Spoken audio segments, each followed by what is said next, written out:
Ta vie ne ressemble pas à celle des autres. Tu as toujours senti que tu étais différent, mais tu ne savais pas pourquoi. Pendant que tes amis semblaient glisser facilement à travers la vie, toi, tu traversais épreuve après épreuve. Pendant qu'ils trouvaient leur place dans le monde, toi, tu te sentais étranger partout. Pendant qu'ils se satisfaisaient de la superficialité, toi, tu avais une faim dévorante pour quelque chose de plus profond. Tu as peu être pensé que quelque chose n'allait pas chez toi, que tu étais maudit, que Dieu t'avait oublié ou abandonné. Mais voici la vérité que tu dois entendre aujourd'hui. Tu n'es pas maudit, tu es choisi. Cette différence que tu ressens n'est pas une malédiction, c'est une marque. Ces épreuves que tu traverses ne sont pas des punitions, ce sont des préparations. Cette solitude que tu vis n'est pas un rejet, c'est une mise à part. Dieu a posé sa main sur ta vie avant même ta naissance. Il t'a séparé pour un but spécifique. Il t'a appelé pour quelque chose que les autres ne peuvent pas porter. Et tout ce que tu as vécu jusqu'à maintenant n'était pas par hasard, c'était par dessein divin. Aujourd'hui, je vais te révéler 7 signes que tu es choisi par Dieu et que tu ne le sais même pas. Et quand tu verras ces signes dans ta vie, tout va commencer à avoir un sens. Les années de confusion vont trouver une explication, les saisons de douleur vont révéler leur but, et tu vas enfin comprendre pourquoi ta vie a été si différente de celle des autres. Le premier signe que tu es choisi par Dieu, c'est que tu as traversé des épreuves disproportionnées par rapport à ton âge ou à ta situation. Tes souffrances ne correspondent pas à ce que les gens normaux vivent. Tu as perdu plus, tu as souffert plus, tu as été brisé plus, et tu t'es demandé pourquoi. Pourquoi moi? Pourquoi tant de douleurs? Pourquoi tant de batailles? Mais voici ce que tu dois comprendre. Dieu ne prépare pas tout le monde de la même manière.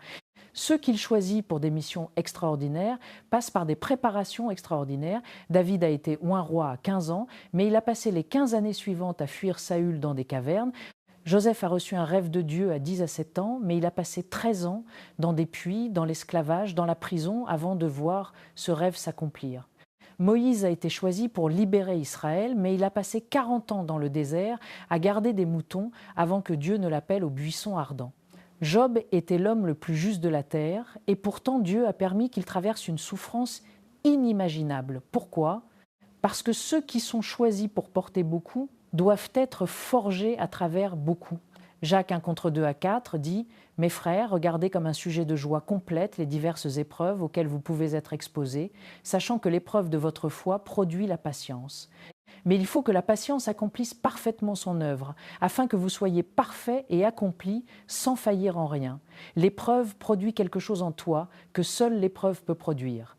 La patience, la maturité, la force de caractère, la dépendance totale de Dieu. Ces qualités ne peuvent pas être enseignées dans le confort, elles ne peuvent être forgées que dans le feu. Alors si ta vie a été un feu constant, c'est pas parce que Dieu te déteste, c'est parce qu'il te forge pour quelque chose de grand. Les vases ordinaires sont faits dans des fours ordinaires, mais les vases d'honneur sont faits dans des feux intenses. Tu es un vase d'honneur.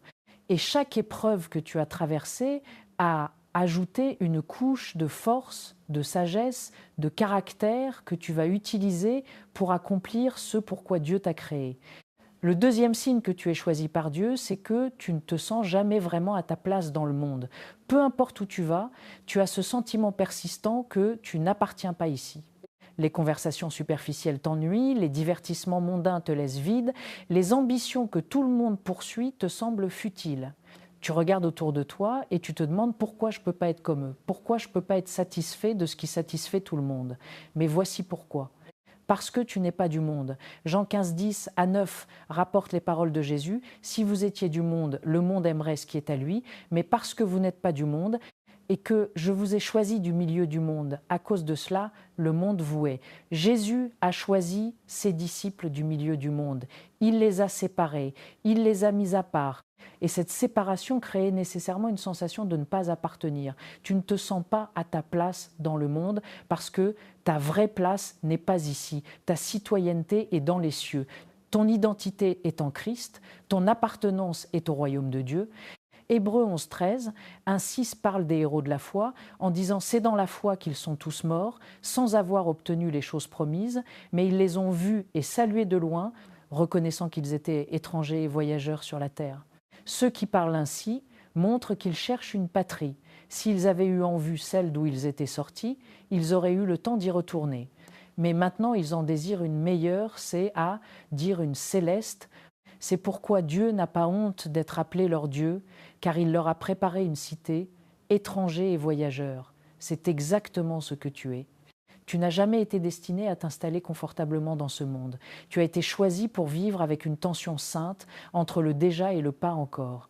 Déjà citoyen du royaume, pas encore arrivé dans la patrie éternelle, alors arrête de te forcer à appartenir à un monde auquel tu n'as jamais été destiné à appartenir. Embrasse ton identité d'étranger. C'est la preuve que tu es choisi pour quelque chose au-delà de ce monde. Le troisième signe que tu es choisi par Dieu, c'est que tu as une faim spirituelle insatiable. Pendant que d'autres se contentent d'une visite à l'église le dimanche, toi, tu as besoin de plus. Tu lis la Bible et tu en veux encore. Tu pries et tu veux prier davantage. Tu adores et tu sens que tu pourrais adorer pendant des heures. Il y a en toi une soif de Dieu qui ne peut jamais être complètement étanchée. Le psaume 42 contre 2 exprime cette faim. Mon âme a soif de Dieu, du Dieu vivant. Quand irai-je et paraîtrai-je devant la face de Dieu?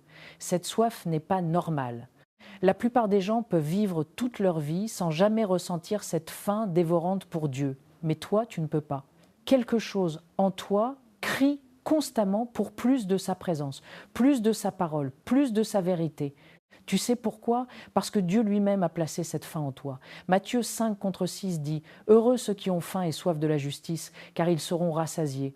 Heureux, pas malheureux, pas frustrés, heureux, parce que cette faim est une bénédiction. C'est la preuve que l'Esprit de Dieu est vivant et actif en toi.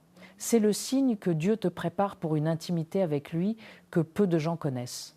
Amos 8,11 prophétise « Voici les jours viennent, dit le Seigneur, l'Éternel, où j'enverrai la famine dans le pays, non pas la disette du pain et la soif de l'eau, mais la faim et la soif d'entendre les paroles de l'Éternel. » Il y a une famine spirituelle dans le monde. La plupart des gens vivent dans cette famine sans même la reconnaître. Ils remplissent le vide avec des distractions, des addictions, des poursuites matérielles. Mais toi, tu reconnais la famine et tu refuses de vivre affamé. Cette reconnaissance est un don de Dieu.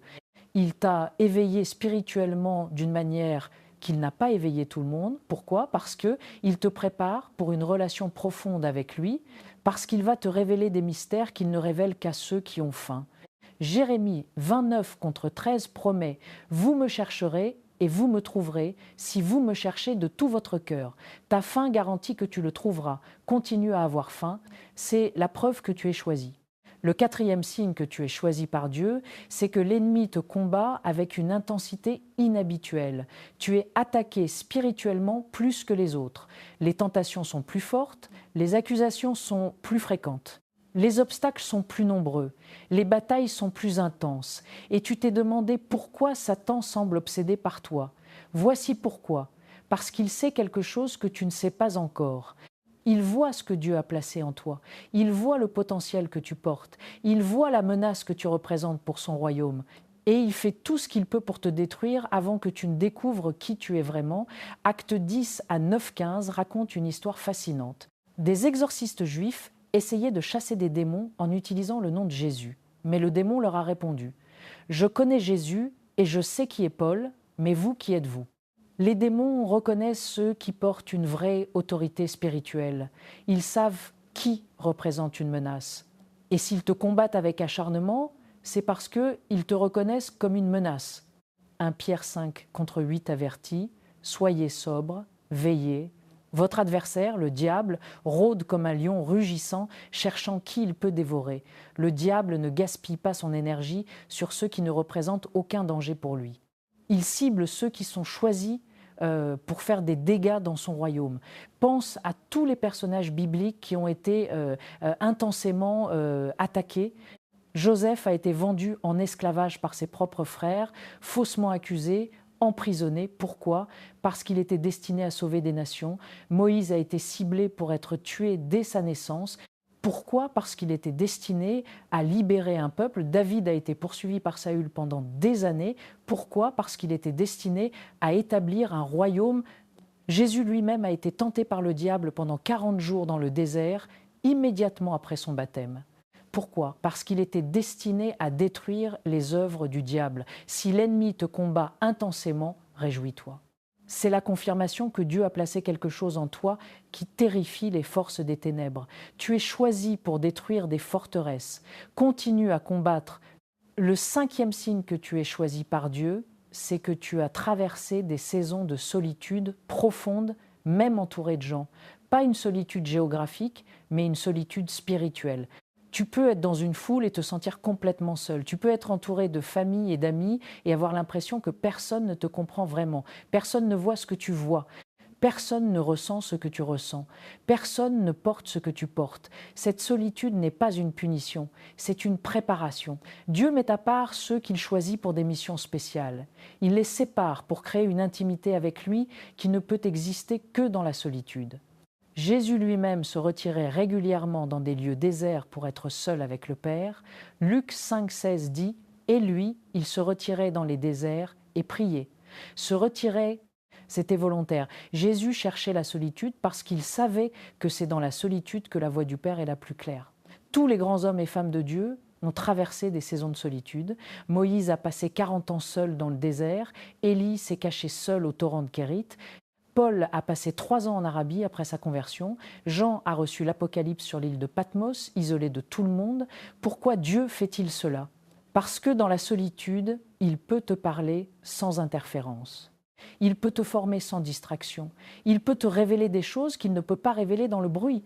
Osée 2,14 dit « C'est pourquoi voici, je veux l'attirer et la conduire au désert, et je parlerai à son cœur au désert, loin de tout. » C'est là que Dieu parle au cœur. Alors si tu es dans une saison de solitude en ce moment, ne la combats pas, embrasse-la. Dieu est en train de te parler, il est en train de te préparer. Il est en train de te révéler des mystères que tu ne pourrais pas recevoir au milieu de la foule. Ta solitude n'est pas un abandon, c'est une invitation divine à une intimité profonde. Le 6e signe que tu es choisi par Dieu, c'est que tu as des dons et des capacités spirituelles qui dépassent ce qui est normal. Tu as peu être le don de discerner les esprits et tu sais immédiatement quand quelque chose n'est pas de Dieu. Ou tu as le don de sagesse et les gens viennent constamment te demander conseil, où tu as le don de foi et tu crois pour des choses impossibles que les autres ne peuvent même pas imaginer, où tu as le don d'intercession et tu pries des heures sans même t'en rendre compte. Ces dons ne sont pas des accidents, ce sont des confirmations. Romains 12 contre 6 dit « Puisque nous avons des dons différents, selon la grâce qui nous a été accordée, Dieu accorde des grâces spécifiques à ceux qu'il choisit pour des missions spécifiques. » 1 Corinthiens 12 contre 7 ajoute « Or, à chacun, la manifestation de l'Esprit est donnée pour l'utilité commune. À chacun. Dieu ne donne pas les mêmes dons à tout le monde. Il distribue ces dons de manière stratégique selon son plan. Si tu as des dons spirituels qui semblent disproportionnés, c'est parce que Dieu te prépare pour une mission proportionnée. Les dons révèlent l'appel. Si Dieu t'a donné le don d'enseignement, c'est parce qu'il va t'utiliser pour enseigner sa parole. Si Dieu t'a donné le don de guérison, c'est parce qu'il va t'utiliser pour restaurer les blessés. Si Dieu t'a donné le don de prophétie, c'est parce qu'il va t'utiliser pour parler sa vérité à une génération. Éphésiens 2,10 dit « Car nous sommes son ouvrage ayant été créé en Jésus-Christ pour de bonnes œuvres que Dieu a préparées d'avance afin que nous les pratiquions. » Créés pour de bonnes œuvres, préparés d'avance. Tes dons ne sont pas aléatoires, ils pointent vers ton appel. Développe-les, utilise-les. Ils sont la preuve que tu es choisi pour impacter des vies. Le 7e et dernier signe que tu es choisi par Dieu, c'est que tu as un désir brûlant d'accomplir quelque chose de significatif pour Dieu, même si tu ne sais pas encore quoi exactement. Il y a en toi une conviction que ta vie doit compter pour quelque chose de plus grand que toi, que tu n'es pas sur cette terre juste pour exister, mais pour accomplir une mission divine. Tu ne peux pas expliquer ce désir, tu ne sais pas exactement ce que c'est, mais tu sais qu'il est là, constant, pressant, refusant de te laisser te contenter de l'ordinaire. Ce désir est la voix de Dieu en toi, c'est l'appel divin qui résonne dans ton esprit. Philippiens 2,13 explique « Car c'est Dieu qui produit en vous le vouloir et le faire, selon son bon plaisir. C'est Dieu qui produit le vouloir. Ce désir que tu as de faire quelque chose de grand pour Dieu ne vient pas de toi, il vient de lui. Il l'a placé en toi comme une boussole qui pointe vers ta destinée. Jérémie a ressenti ce même feu. Dans Jérémie 20:9, il dit « Si je dis « je ne ferai plus mention de lui, je ne parlerai plus en son nom, il y a dans mon cœur comme un feu dévorant qui est renfermé dans mes os. Je m'efforce de le contenir et je ne le puis. » Un feu dévorant. Jérémie essayait de se taire, mais il ne pouvait pas. Le feu en lui était trop fort. Si tu as ce feu en toi, ce désir irrépressible d'être utilisé par Dieu, c'est parce que Dieu lui-même l'a allumé. Il t'appelle, il te prépare, il te positionne. Et bientôt, tout va s'aligner. Ta préparation va rencontrer ton appel, tes dons vont rencontrer ton opportunité, ta souffrance va rencontrer ton but, et tout ce que tu as vécu prendra enfin un sens. Tu es choisi, tu l'as toujours été. Depuis avant la fondation du monde, Dieu t'a connu, t'a aimé et t'a mis à part pour sa gloire. Si tu as reconnu plusieurs de ces signes dans ta vie, si tu réalises maintenant que tu es choisi par Dieu, prie cette prière. Accepte ton appel, embrasse ton identité et prépare-toi pour ce que Dieu va faire à travers toi. Père céleste, je viens devant toi avec un cœur ouvert. Pendant des années, j'ai pensé que ma différence était une malédiction, mais maintenant je comprends que c'était une marque, une preuve que tu m'as choisi. Merci Seigneur pour chaque épreuve que tu as permise. Merci pour chaque moment de solitude. Merci pour cette faim spirituelle que tu as placée en moi. Merci pour les batailles que l'ennemi a menées contre moi, parce qu'elles confirment que je porte quelque chose qui menace son royaume. Seigneur, pardonne-moi pour les fois où j'ai douté de ton amour à cause de ma souffrance. Pardonne-moi pour les fois où j'ai voulu être comme les autres au lieu d'embrasser mon appel unique. Pardonne-moi pour avoir gaspillé du temps à me plaindre au lieu de me préparer. Maintenant, Père, je dis oui à ton appel. Je ne connais pas tous les détails, je ne vois pas tout le chemin, mais je te fais confiance. Utilise ma vie pour ta gloire. Utilise mes épreuves pour fortifier les autres. Utilise ma différence pour montrer au monde qu'il y a quelque chose de plus grand que ce système. Développe en moi les dons que tu as placés. Affine-moi à travers les épreuves. Prépare-moi pour ce pourquoi tu m'as créé. Et quand le moment viendra, donne-moi le courage de marcher dans ma destinée sans hésitation. Je suis choisi, je suis mis à part, je suis tien. Utilise-moi selon ton bon plaisir. Au nom de Jésus-Christ, Amen. Si ce message a révélé ton identité de choisi de Dieu, écris dans les commentaires « Je suis choisi par Dieu ».